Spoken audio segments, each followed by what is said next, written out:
конституцияда міне жоқ, тоқтаңызшы, мен осыны жақсылап сұрап алайыншы. Сіз қалай түсінеді екенсіз, мен көрейін. Бүгін 24/06/2024 жыл, есімім Нақыпбақжан. Сіз қазір мемлекеттік тілдер туралы заңды қалай түсінесіз, соған түсініктеме беріп жатсыз, айта беріңіз. Былай келіңіз, мен сізге конституцияның 7-ші бабын ашып көрсек, сыртқа шығайықшы, мына интернет салмайды.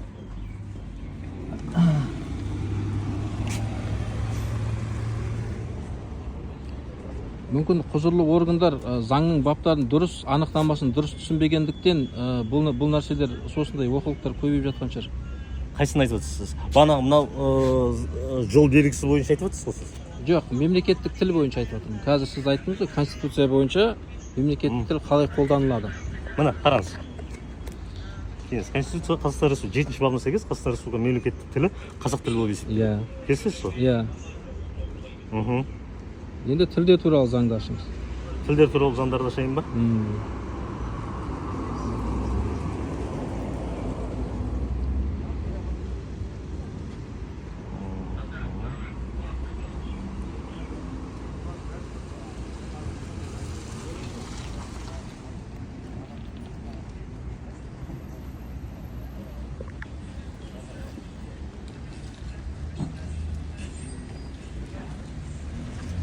Сізде қағаз күйінде бар еді ғой, анау көрсете аласыз ба? Қағаз күйіңізде бар еді. Қағаз күйінде бар, көрсете салдыңыз. Қимыңыз.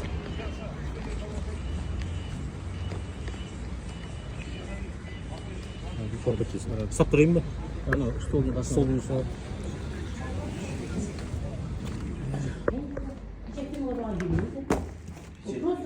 Перевод печатка беріңіз. Енді перевод тұрады печатпен. Міне тілдер туралы заңы. Сіз бана белгілеген нелеріңіз бар. Жалпы ережелеріміз бар, бақтарымыз бар, үшінші бөлімде. Жаңа сіз тең дәрежеде қолданылатын деген жері.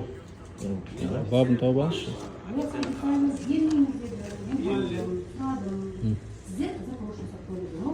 Мына бап қой. 5-ші бап. Орыс тілі қолдану мемлекеттік ұйымдарда және жергілікті өзіңіздің басқару органдарында орыс тілі ресми тілде қазақ тілімен тең қолданылады. Тең деген қандай? Қазақ тілінде тең қолданылады. Тең деген 50-50 деген сөз. Демек, қазақ тілін жоқ қылып тастау деген сөз емес, бірдей қолданады, бірдей. Кім айтты қазақ тілін жоқ қылып? Енді тең қолданылғанда бізде орыс тілін қолданып жатыр да, қазақ тілін жоққа жіберіп жатыр ғой. Мана сіздің тең қолданылмай жатыр. Шынымасыз ба? 50-50 болмай жатыр. Келісеміз. Қазір құзырлы қызметкерлерімізді шақырып арғы. Олар ойлайды, мен орыс тілінде де айта беруіме болады, қазақ тілі керек емес сияқты айтады да. Кемсітеді, яғни қазақ тілін кемсітеді. Ол жерде бұны кемсіту туралы да жазылған ол жерде заңдардың баптарында. Енді кемсітіп жатыр деп, енді ана тілді кемсіткен дұрыс емес шығар. Жаңағы жерде кемсітіліп тұр ғой. Кем ғой, кемсітіліп тұр ғой. Бұл жерде кемсітіліп тұр мына юрист адвокаттардың алдында. Оларға тек ақша керек сияқты да, біздің заңгер адвокаттарымызға. Иә, сіздердің тура мына қарама-қарсыларыңызды.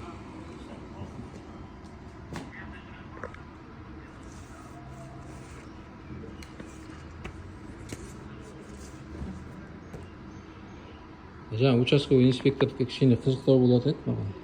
Мемлекет тілді біле ме, білмей ме, маған сол қызықты. Бірақ ондай кісілерге айтсаң, сен ұлт араздық тудырушы боласың. 174-ті соған саған әкеледі да соны. Түсіндіңіз ба? Бұл жерде сен тіліңді қорғай бастасаң, сен ұлттың мәселесіне аударып жібереді да, бұрмалап жібереді да заңды. Сөйтеді де сен саған 174-ті қозғағысы келіп тұрады. Ұлт араздықты қоздырдың дейді да саған. Иә. Міндетіміз дәріптеу керек. Иә. Дамыту керек. Иә. Келісеміз.